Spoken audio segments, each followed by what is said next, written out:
اتفاقی اور نا اتفاق اور نا اتفاقی آپس میں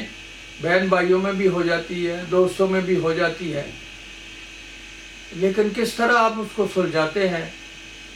اس سلسلے میں یہ ایک قصہ میں آپ کے سامنے پیش کروں گا فضل چودھری ضمیر کی آواز سے۔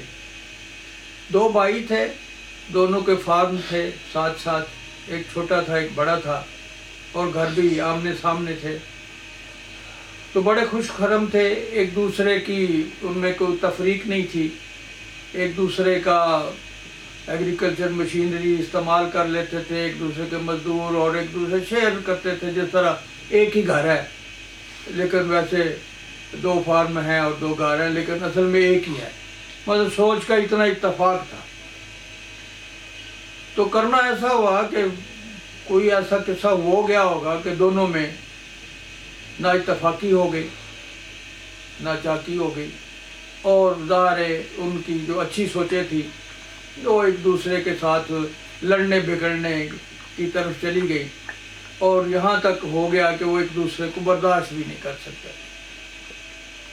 تو پھر اس طرح کیا کہ وہ چھوٹے بھائی نے جو ہے وہ گھر آمنے سامنے تھا، تو اس نے ایک جو کھائی سی نکلوا دی کھدوا کے، اور پانی چھوڑ دیا تھا کہ وہ نہ ادھر آ سکے نہ ہم جا سکے۔ تو پھر بڑے بھائی کو خیال آیا کہ یار اس نے یہ کیا کیا، پھر اس کی خواہش تھی کہ میں ایک بہت بڑی اونچی سی باڑ لگوا دوں جس سے میرا گھر نظر نہ ہو، مجھے وہ نظر نہ آئے، اور لوگ مجھے دیکھ نہ سکے، میں ان کو دیکھ نہ سکے۔ اس نے ترخان کو بلایا، ترخان نے اسٹیمیٹ دیا، وہ سامان آ گیا، تو اس نے بڑے بھائی کو کہا جی آپ اطمینان کریں، میں صبح آپ کو سب چیز تیار ملے گی۔ اب ترخان سمجھدار تھا، اور وہ میرا خیال ہے وہ لوگوں میں صلح کروانے والا بندہ لگتا تھا۔ اس نے وہ باڑ بنانے کی بجائے اس کھائی کے اوپر پل بنا دیا۔ جب وہ صبح نکلا بڑا بھائی جو ہے، اس نے دیکھا کہ وہ بھائی باڑ بنی ہوگی، تو اس نے دیکھا کہ اس کھائی کے اوپر پل بنا ہوا ہے، اور سامنے آ کے چھوٹا بھائی کھڑا ہو گیا ہے۔ تو پھر دونوں کا آپس میں دیکھ کے جو ہے وہ آنسو نکل آئے، اور اس طرح ہوتے ہوتے وہ ایک دوسرے بغل گیر ہو گئے، اور وہ گھر جو ہے وہ دونوں کے آپس میں بھی بچے اور سارے ملنا شروع ہو گئے۔ ترخان چلا گیا، اور پھر انہوں نے آواز میں تم کدھر جا رہے ہو؟ انہوں نے کہا یار میں باڑے نہیں بناتا، میں تو پل تعمیر کرتا ہوں، اسی طرح اور کسی جگہ جا کے پل بناؤں گا۔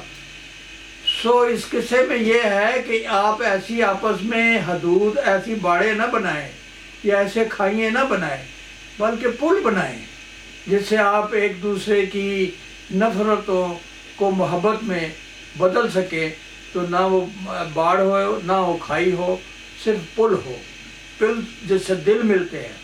جس سے آپ بغل گیر ہوتے ہیں، تو جس سے نفرتیں مٹتی ہیں، محبتیں جنم لیتی ہیں۔ یہ ایک قصہ تھا